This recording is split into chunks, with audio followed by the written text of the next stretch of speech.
Di tengah dunia hukum butuh eksistensi terkait dengan aturan yang berlaku terkait dengan mediasi dan arbitrase, hadir lembaga yang sangat membanggakan ini, yang baru hadir aja udah menorehkan prestasi, yaitu LMA MKI, Lembaga Mediasi Arbitrase Medis dan Kesehatan Indonesia. Jadi saya sedang bersama dengan kakak saya, Ketua Umum LMK MKI, di mana beliau adalah perempuan yang selalu menggendong genset yang tidak pernah capek, dan saya sih mengatakan kalau kakak itu dukun karena bisa membaca peluang. Makanya kakak selalu membuat itu dari hulu ke hilir organisasi itu ya. Apa kabar kakakku? Terima kasih Rizka. Kita baru pertama ketemu ya 2024. Selamat tahun baru untuk Hukum ID dan seluruh masyarakat Indonesia. Kiranya di tahun 2024 ini kita semua sehat dan kita tetap bisa berkarya dengan banyak karya-karya yang bisa kita berikan yang bermanfaat kepada masyarakat. Sehat ya. Yang penting kakakku tetap stunning, setiap saat tetap stunning beliau. Kak, LMK MKI kan sudah hampir 1 tahun ya, hampir belum 1 tahun. Belum Rizka, ya. Baru Agustus. Nah, itu apa saja yang sudah kakak dan teman-teman kakak di LMA MKI ini lakukan? Karena di dalamnya kan itu ada hakim agung nonaktif dan juga akademisi yang super keren, termasuk kakak juga. Apa yang sudah kakak dan teman-teman kakak di LMA MKI ini sudah lakukan? Ya, terima kasih Hukum ID dan seluruh masyarakat di Indonesia ya. Jadi LMA MKI ini Lembaga Mediasi Arbitrase Medis Kesehatan Indonesia merupakan lembaga pertama yang berdiri di bidang medis dan kesehatan dalam sejarah NKRI. Itu Rizka. Dan dia baru berdiri tanggal 15 Agustus 2023. 1 minggu setelah Undang-Undang Nomor 17 tahun 2003 diundangkan. Jadi tadi kan Rizka mengatakan kok sepertinya Kak Risma itu kok bisa seperti dukun gitu ya. Sebenarnya enggak Rizka. Kenapa saya bisa langsung gercep ya. Begitu diundangkan tanggal 7 Agustus, 1 minggu kemudian 15 Agustus, saya bersama dengan beberapa pendiri, ada anggota DPR Pak Melkiades Lekalana dari Depkes, dan juga beberapa purna bakti Hakim Agung, dan juga para profesor yang sudah arbiter gitu ya. Kita mendirikan lembaga ini dan sudah mendapat persetujuan dari Menteri Kesehatan dan juga Dirjen AHU gitu ya. Karena saya sudah mendalami, mempelajari lama sebenarnya Rizka. Saya kan berlatar belakang penelitian saya waktu program doktoral itu kan menyoroti mengenai hukum medis, ya hukum medis. Jadi saat itu saya tentu sangat paham dengan undang-undang kesehatan, undang-undang praktek kedokteran gitu ya, undang-undang rumah sakit. Nah di saat itu kan ada pasal 29 undang-undang kesehatan mengatakan setiap persoalan yang menyangkut tenaga kesehatan itu harus terlebih dahulu dimediasi. Nah namun sampai undang-undang itu dicabut pada tanggal 8 Agustus gitu ya 2023, lembaganya tidak pernah dibuat. Nah makanya ketika RUU Undang-Undang Kesehatan sudah bergulir di DPR, kami dari Perkumpulan Konsultan Hukum Medis Kesehatan kan berapa kali diundang untuk PKHMK untuk memberikan masukan gitu ya, untuk memberikan masukan. Kan kita sudah tahu ini apa-apa aja draftnya. Nah di situ ada draft, salah satu draftnya itu mengatakan setiap perselisihan yang menyangkut masyarakat dengan tenaga medis gitu ya dan kesehatan maupun rumah sakit harus terlebih dahulu diselesaikan melalui alternatif penyelesaian sengketa di luar pengadilan. Nah, karena saya sudah tahu ada draftnya, saya berharap kalau ini nanti yang diketok palu gitu ya disahkan, maka kita segera membuat lembaganya. Jadi jauh-jauh sebelumnya pun kita sudah berdiskusi, sudah minta para calon-calon pendiri, kan nggak mudah kan, harus minta persetujuan beliau. Bahkan ada Prof. Agus Purwadianto loh, Dr. Abraham Arimuko, mesti dokter kepresidenan. Jadi bukan kaleng-kaleng Rizka ya. Dan ada Prof. Supandi juga ya? Ada Prof. Supandi, ada beberapa hakim agung lah, Ibu Titi Nurmala, Pak Salur Rabain, Prof. Sita Istrawinda, Prof. Aryawan Gunadi ya. Profesor termuda hukum bisnis saat ini. Jadi memang sudah direncanakan, karena kenapa saya tahu, karena memang saya sudah lama bergelut di bidang. Jadi bukan dukun ya teman-teman. karena beliau kan sangat prepare. Jadi segala sesuatu yang kakak buat itu persiapannya udah matang, baru tinggal ketok palu kalau DPR. Jadi kita tinggal jos, langsung kita deklarasi, langsung kita sebarkan ke masyarakat. Kalau eksavator kan kayak gitu ya? Iya begitu. Langsung dibeko, temboknya dirubuhin ya, dan terbuka terang benderang untuk masyarakat. Benar sekali. Jadi selain yang tadi kakak udah sampaikan, apalagi kak LMK MKI ini sebentar lagi mau buka perwakilan ya? Perwakilan namanya ya? Jadi yang kita lakukan tentu memang memperkenalkan Rizka. Jadi suatu lembaga, suatu organisasi ataupun perkumpulan, ini kan perkumpulan itu kalau kami kan PKHMK, Perkumpulan Konsultan Hukum Medis dan Kesehatan. Nah, lembaganya di mana? Orang-orang ini di mana? Jika ada nanti sengketa, ada masalah, ya tentu ada butuh lembaga, instansinya gitu ya, badannya. Nah, itulah LMA MKI. Nah, selama ini kita lakukan sosialisasi. Jadi saya selaku ketua LMA MKA, ini berapa kali diundang kerjasama dengan ID. Memang belum ada MOU, tapi menjadi narasumber dalam suatu topik-topik seminar gitu ya. Tentu di situ ada kepala rumah sakit se-Jawa Barat, ada ketua ID wilayah Jawa Barat gitu ya. Jadi kami memperkenalkan dan rata-rata mereka itu sangat senang. Nah, ya baru-baru ini saya mengikuti pelatihan sebagai arbiter di Institut Arbitrase Indonesia yang merupakan lembaga daripada BANI, Badan Arbitrase Nasional Indonesia gitu ya. Di situ pun saya perkenalkan, ketuanya kan Pak Dr. Anangga Rusdiono. Nah, itu saya perkenalkan adanya lahirnya lembaga mediasi arbitrasi di bidang medis. Mereka sangat senang. Mereka menyambut baik dan bersedia untuk kerjasama. Jadi yang dilakukan itu adalah sosialisasi dengan badan-badan ya, tentu dengan ID, dengan AMDD juga, BANI, tentu dengan AMDD kita perkenalkan juga kan, Asosiasi Mediator Duta Damai, kita perkenalkan juga ini loh sudah ada lembaga mediasi arbitrasi medis kesehatan Indonesia. Jadi kalau sampai ada sengketa menyangkut bidang kesehatan, bidang medis harus diselesaikan. Nah, saat ini tersedia lembaganya di LMA MKI, dan ada lagi Rizka, kami sudah melakukan pendidikan mediator-mediator khusus di bidang medis kesehatan, bersertifikasi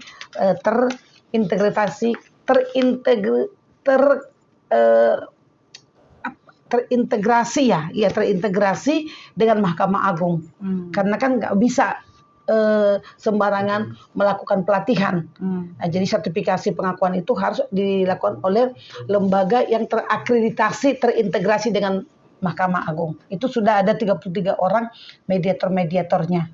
Nah, kalau arbiter-arbiternya tentu arbiter-arbiter ya dokter-dokter yang sudah punya pengalaman 35 tahun ke atas, kan ada beberapa itu di lembaga ini. Itu yang kami lakukan, sosialisasi dan sambil menyiapkan, dan tentu ke arah kedepannya ini membuka dan meresmikan perwakilan di setiap provinsi. Perwakilan pertama Medan kayak? Medan. Harusnya dijadwalkan, tadinya pembukaannya itu tanggal 20 kemarin. Tetapi karena ID itu udah firm, Dr. Erik di sana ketua ID sudah form mereka sebagai penyelenggara bekerjasama dengan LMA MKI, tapi karena ID ada satu kegiatan maka diundur menjadi ke tanggal 17 Februari 2024. Ya. Kak, berarti LMA MKI ini akan bekerja sama dengan pengadilan-pengadilan gitu kan? Ya, kalau kerjasama itu mestinya kalau jarang ya, kalau lembaga pengadilan itu kan independen ya. Tetapi tentu misalnya bisa aja seperti kita lakukan seperti AMDD kan ada tuh mediator duta damai gitu kan. Yeah. Nah, tapi memang kita tidak akan secara eksklusif. Minimal kita mensosialisasikan, minimal kita memperkenalkan ini loh Pak, gitu ya. Ini loh Bu, Ketua Pengadilan Negeri dan hakim-hakim di Pengadilan seluruh Indonesia sudah ada lembaga mediasi arbitrasi medis kesehatan Indonesia. Dan sesuai ketentuan pasal 310 Undang-Undang Kesehatan, itu kalau ada masalah sengketa di bidang medis kesehatan harus terlebih dahulu diselesaikan di luar pengadilan. Artinya kalau di luar pengadilan berarti kita harus menggunakan ini Undang-Undang nomor Undang-Undang nomor 30 tahun 99, Undang-Undang Arbitrasi dan Alternatif Penyelesaian Sengketa APS. Ini jadi nanti dasarnya untuk melakukan itu, bisa negosiasi, konsiliasi, bisa mediasi maupun arbitrase. Itu yang tingkat beratnya ke arah terakhir arbitrase.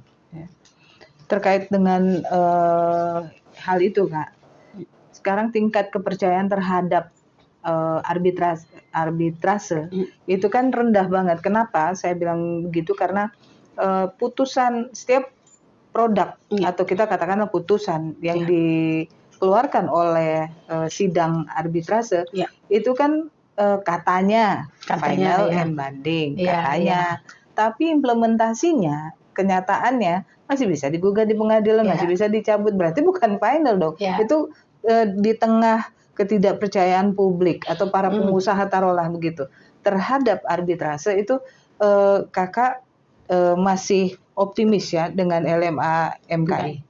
Sepertinya Rizka mau ngecek ini ya, Kak Rizka paham nggak ini dengan arbitrase gitu deh. Jadi Rizka baru-baru ini untuk menjadi seorang arbiter itu memang tidak harus menempuh pendidikan formal atau suatu pelatihan ya, karena di dalam Undang-Undang nomor 30 tahun 99 ini berusia 35 tahun, minimal 15 tahun konsisten di bidang hukum gitu ya, atau di bidang tertentu, tidak mesti sarjana hukum, di bidang konstruksi, di bidang pengadaan misalnya ya, itu bisa jadi tidak punya konflik kepentingan gitu ya. Itu syarat daripada cakap hukum tentu dong.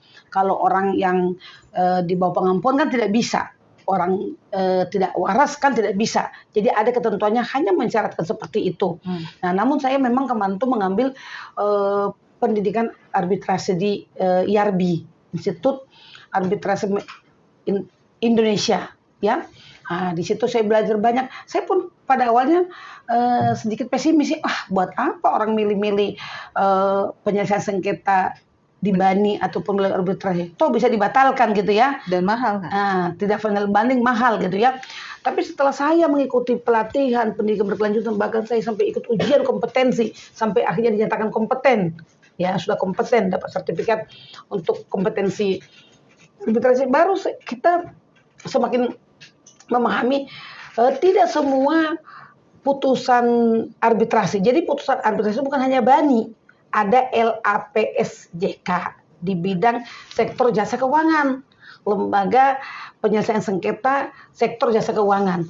Ada BAMHAKI, Badan Arbitrase Hak Kekayaan Intelektual.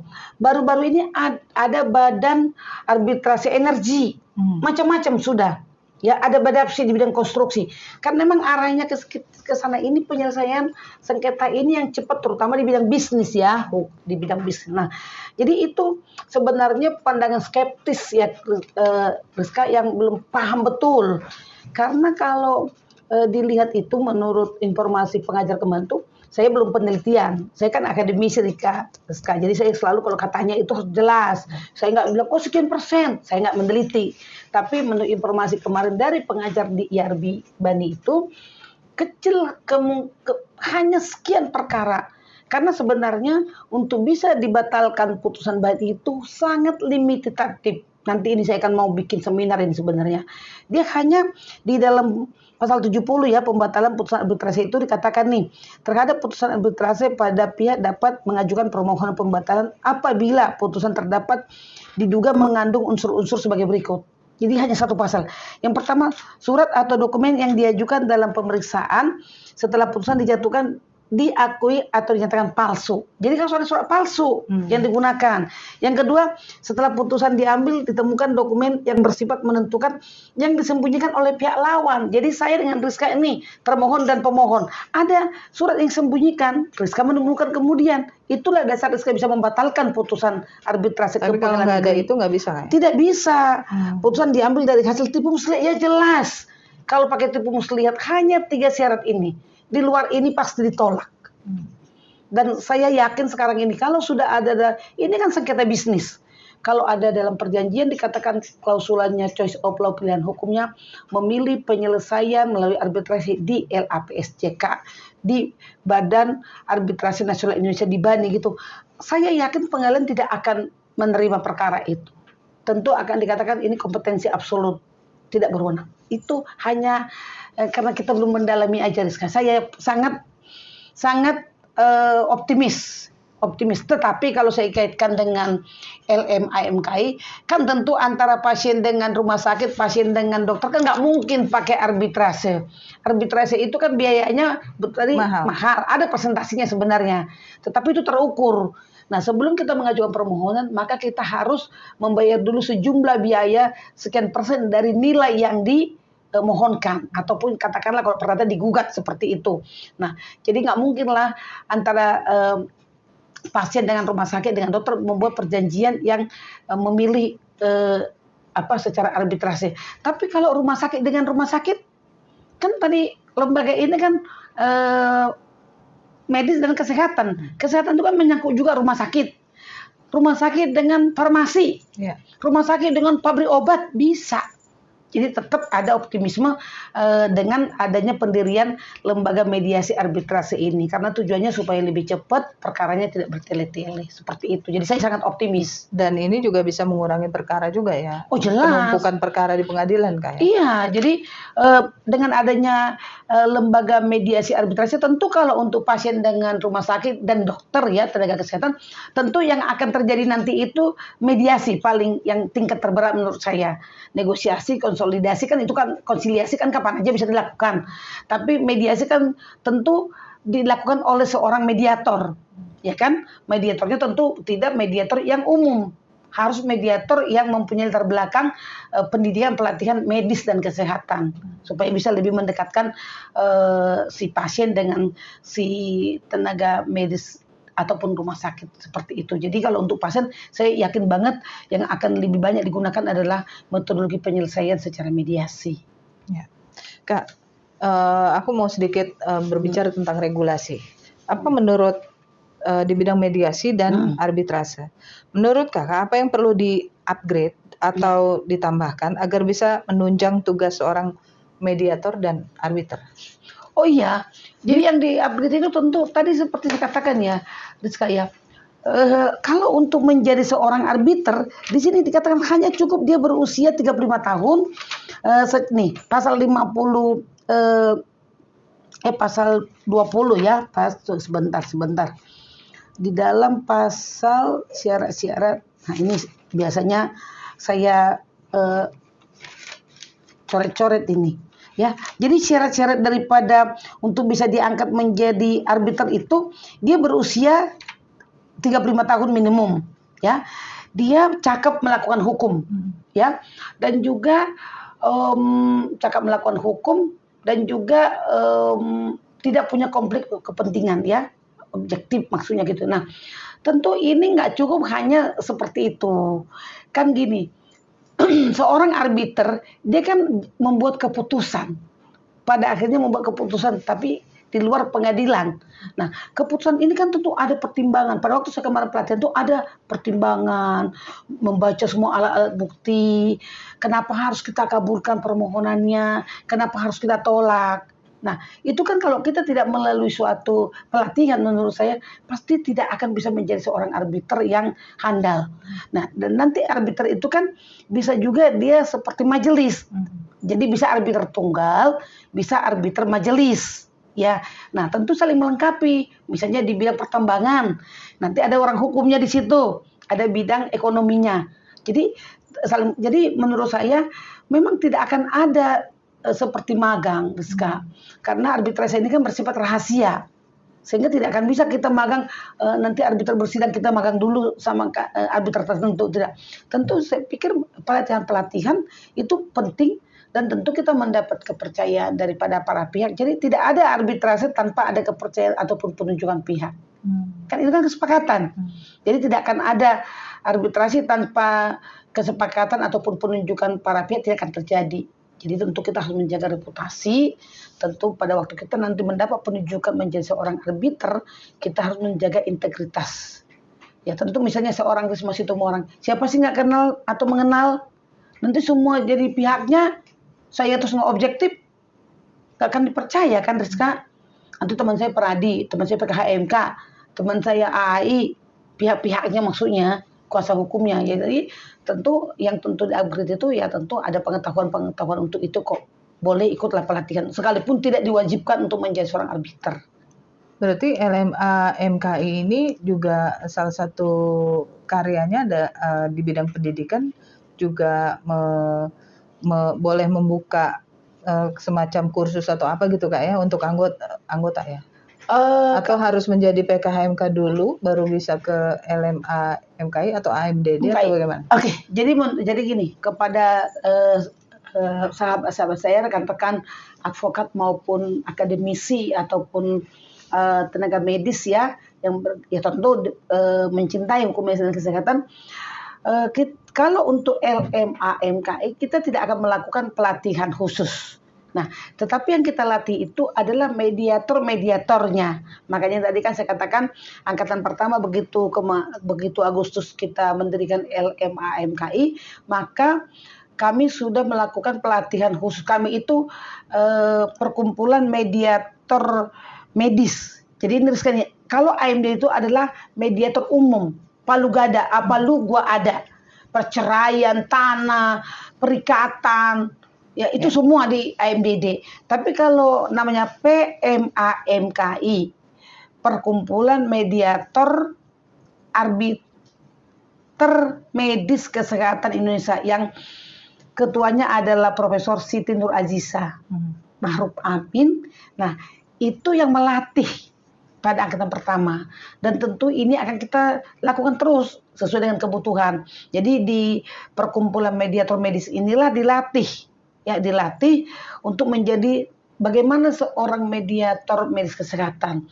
Nah, tentu kalau untuk menjadi arbiter medis kesehatan ya itu tadi dia sudah berumur 35 tahun, berkecimpung di bidang medis kesehatan lebih dari 15 tahun, itu sudah cukup bisa kita angkat menjadi arbiter di LMA MKI. Kak, PMA MKI ini kan terkait dengan penanganan mediasi di bidang kesehatan itu kan akan berbeda dengan umum. Betul. Ya kan? Karena harus paham undang-undang, harus paham bagaimana hubungan pasien dengan dokter, aturan rumah sakit apa segala. Dan ini diakomodir di PMA MKI ini. Betul. Jadi perkumpulan mediator arbiter medis kesehatan Indonesia inilah yang akan melakukan pelatihan dan sudah melakukan pelatihan tuh. Udah batch berapa? Satu, bekerja sama dengan Justitia Training Center. Karena Justitia Training Center inilah lembaga pelatihan yang tersertifikasi dan terintegrasi ke Mahkamah Agung, BNSP. Jadi kita nggak mau asal kalau sekarang ini kayak ada kemarin saya baca mediator kesehatan, satu pun tidak ada kalangan tenaga medis. Itu saya ironis loh. Jadi ini pun saya katakan kepada masyarakat mesti cerdas, karena follower banyak ya. Cari yang genuine, cari yang pertama dan genuine, bisa dicek terdaftar nggak di Mahkamah Agung penyelenggaranya, diakui nggak oleh Dirjen AHU, ya kan? Tercatat nggak dia di Menteri Kesehatan. Kalau saya kemarin tuh membaca pelatihan mediator kesehatan health law batch pertama, saya baca semua sarjana hukum latar belakang panjang kali lebar itu gelarnya, tapi tidak satu pun dari kalangan dokter ataupun medis. Waduh, itu kan sangat rumit ya untuk mengenai hukum medis ya. Jadi mesti ada sarjana katakanlah ahli hukum medis, dan ada ahli medisnya berbeda. Ahli medis itu ada dokternya, tenaga kesehatannya, kalau dari perawat bidan dan lain-lainnya itu. Ahli hukum medisnya seperti saya ini. ya Jadi kan? rule of play apa itu di bagian kakak ya. Tapi Iya, kalau tindakan apa tindakannya segala macam itulah ahli dokter. medisnya. Ya. Itu yang harus bedakan. Ahli medis, ini ahli hukum medis. Nah, ada juga sekarang ini teman-teman yang ahli medis itu sekaligus ahli di bidang hukum. Nah, tapi saya yakin tidak akan sama dengan yang genuine, yang sarjana hukum asli lah menurut saya. Banyak teman-teman juga yang dari dokter itu mengambil hukum, mereka kan ngambil unvaya linier gitu ya, S1-nya, nanti S2-nya MKes, baru kemantu pada kuliah dokter hukum ya. Nah, tapi di sinilah kita perlu satu rumah. Makanya saya membangun rumahnya sama. Di LMA MKI, di PMA MKI, di PKH MKI, ini ada dokter, ada advokat, ada dosen ataupun akademisinya. Itu yang komprehensifnya itu. Jadi nggak asal-asal, Rizka. Kasihan masyarakat kalau kita membuat penyesatan. Ini sesat menurut saya, mediator medis tapi dokternya aja nggak ada, semua sarjana hukum. Ini nanti semua aja lagi bilang itu malah praktek, padahal sebenarnya bukan. Karena nggak ada yang paham. Ya, karena acuannya juga medis, apalagi kesehatan itu banyak sekali acuannya kayak. Iya, banyak acuannya dan memang bukan rumit ya, memang mesti tahu, mesti paham itu sih. Kalau udah paham nggak rumit juga, karena selama ini kita rumit tertutup kan. Saya bilang seperti tabir, seperti kata Pak Sekum itu kan, Pak Sekretaris lembaga kita, Pak Dokter Abraham Arimuko, membuka jendela apa itu istilah Rizky itu. Membuat jendela terus bisa dipandang. Sekarang semuanya udah terbuka. Dulu aja kita anggap gelap gulita. Sekarang kan jelas kok. Ya. Kakak kan merancang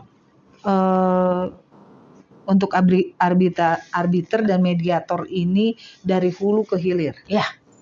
Saya mengatakan hulu ke hilir karena rumahnya kakak siapin, orang-orangnya pelakunya sudah ini, jadi paket lengkap, all package. Iya. Jadi apa sebenarnya yang kakak pikirkan terkait dengan dunia medis, mediasi dan arbitrase terkait dengan kesehatan ini? Kenapa kakak bisa?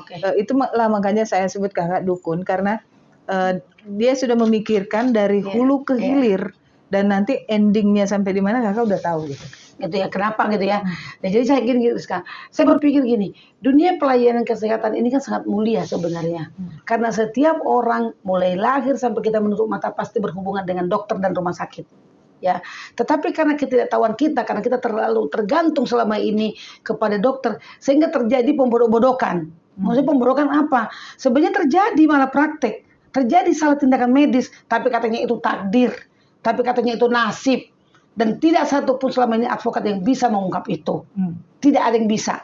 Bahkan Pak Dr. Hotman Paris pun mengatakan itu salut, bersyukur udah dibentuk PKHMK oleh Dr. Risma Situmorang. Kenapa? Sangat gelap menurut mereka. Tapi karena konsistensi saya, 13 tahun saya di bidang hukum medis, jadi saya paham banget ya. Jadi kenapa saya buat perkumpulan konsultan hukum medis? Supaya orang-orang yang paham dulu. Supaya tidak salah menyalahkan antara tenaga medis dengan para advokat yang mewakili masyarakat.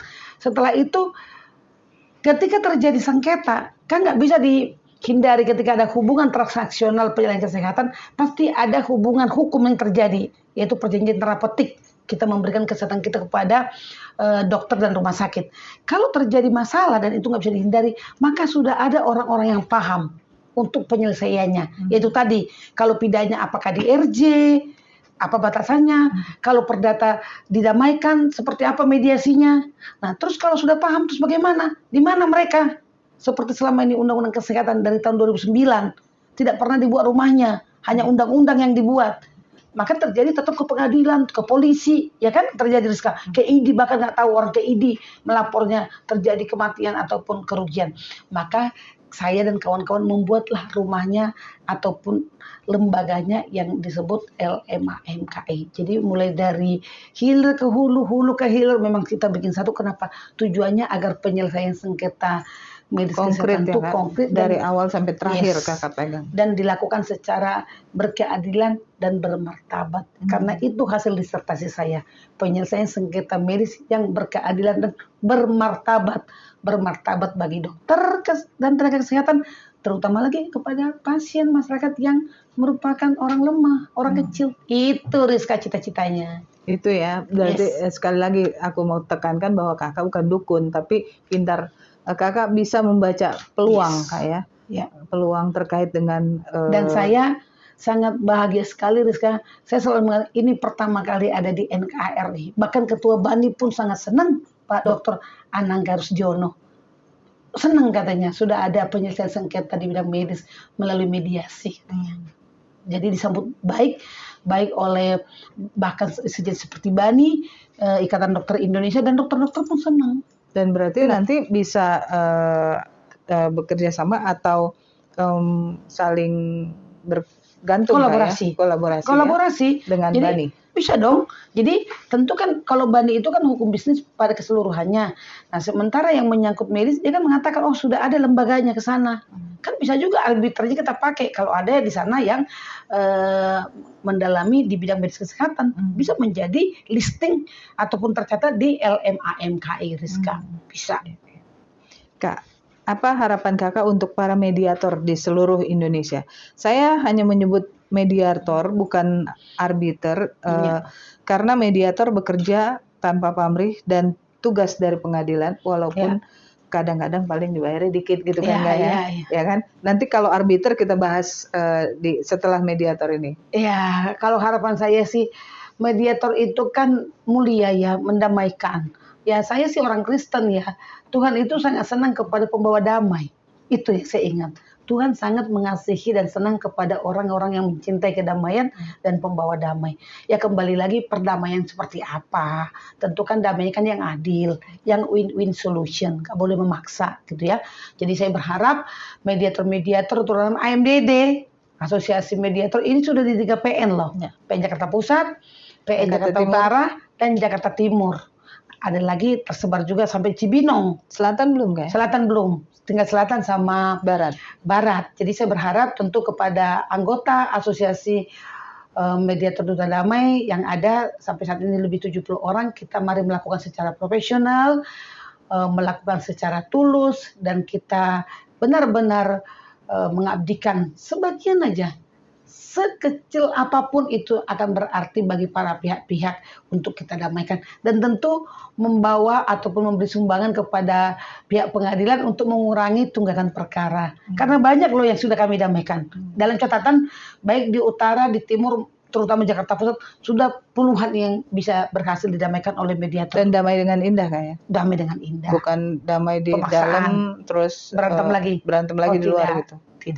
Tidak ya? Tidak. Nah, kalau untuk para arbiter Kak di seluruh Indonesia, karena arbiter adalah profesi yang bisa dibilang gampang-gampang susah.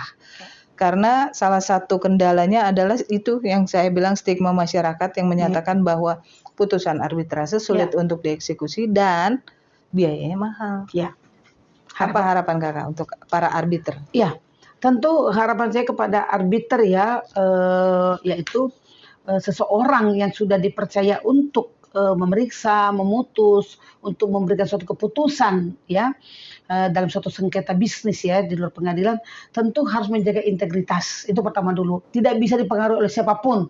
Jadi objektif, integritas, dan harus menjaga kualitas putusan.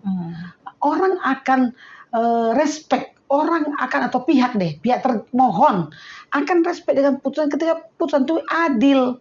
Putusan itu berdasar hukum, sesuai fakta, dan itu tadi, ya tidak mengada-ada. Tidak mengada artinya objektivitasnya ada, keadilannya ada. Kalau semua arbiter-arbiter memutus seperti itu, saya yakin putusan arbitrase dalam bentuk Bani, LAPSJK, Badapsi, ya kan, Bang Haki, LMA/MKI yang sudah ada pun pasti dilaksanakan oleh pihak termohon dengan sukarela. Karena intinya sukarela sebenarnya, itikat baik. Karena kita beritikat baik pada waktu berbisnis. Beritikat baik pada waktu menentukan pilihan hukum apabila terjadi masalah. Tentu ketika ada putusan kita harus menghargai dan melakukan itu dengan itikat baik. Tentu tergantung dengan kualitas isi putusan. Seperti itu. Ya. Nah, mungkin ada closing statement dari Kakak untuk LMK/MKI. Oke, terima kasih.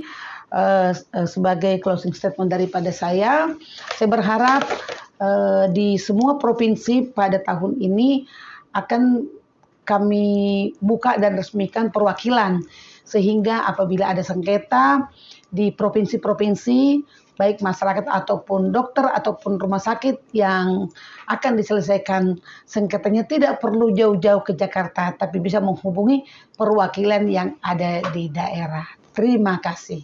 Ya. Berarti ini bisa gandeng dengan PKHMK nggak Kak? Misalnya di Medan buka PKHMK juga Bisa, perwakilan bisa. bisa, Bisa ya. bisa sekaligus. Ya, oke.